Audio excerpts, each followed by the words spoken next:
Popular front of India നിരോധനത്തിന് പിന്നാലെ SDPIയെയും നിരോധിക്കാൻ സാധ്യതയേറുന്നു.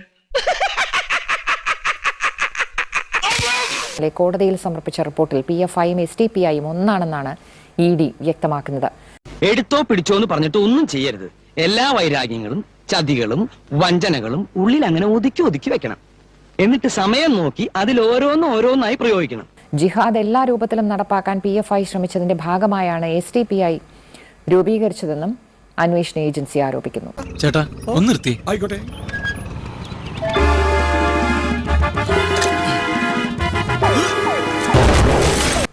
SDPIയുടെ നയരൂപീകരണം, തെരഞ്ഞെടുപ്പിലെ സ്ഥാനാർത്ഥി നിർണയം, പ്രവർത്തന ഫണ്ട് എന്നിവയടക്കം എല്ലാ കാര്യങ്ങളും നിയന്ത്രിക്കുന്നത് PFI ആണെന്ന് കോടതിയിൽ നൽകിയ റിപ്പോർട്ടിൽ ED വ്യക്തമാക്കുന്നു. ഞാനും ജിംസിയും തമ്മിൽ അടുപ്പത്തില്ല. എനിക്കുള്ള കെട്ടിയാ കൊള്ളാന്നുണ്ട്.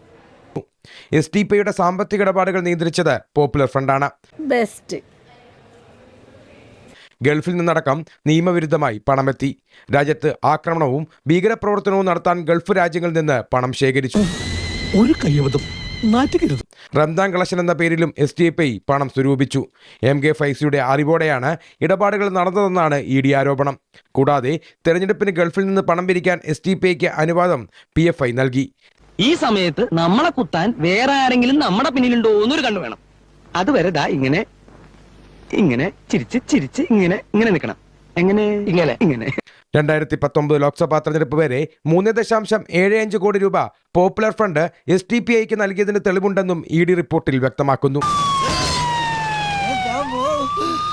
രാജ്യവിരുദ്ധ പ്രവർത്തനങ്ങൾ നടത്തി ഇന്ത്യയിൽ ഇസ്ലാമിക ഭരണം നടപ്പാക്കാൻ ശ്രമിച്ചുവെന്ന് കാട്ടിയാണ് നേരത്തെ കേന്ദ്രം പോപ്പുലർ ഫ്രണ്ടിനെ നിരോധിച്ചത്. എന്നാൽ ED ആരോപണം വഖഫ് ബില്ലിനെതിരെ പാർട്ടി നടത്തുന്ന പ്രതിഷേധങ്ങളുടെ പകപോക്കലാണെന്ന് SDPI നേതൃത്വം പ്രതികരിച്ചു. ഞെട്ടി അവരല്ല, ഞാൻ, നമ്മുടെ പാർട്ടി. ഇപ്രാവശ്യം അന്റെ വക്കാലത്ത് പിടിക്കാൻ പാർട്ടിയെ കിട്ടൂല. താൻ നേരെ വിട്ടോ പൂജപ്പുരയ്ക്ക്. എന്തു പറ്റി സഖാവേ?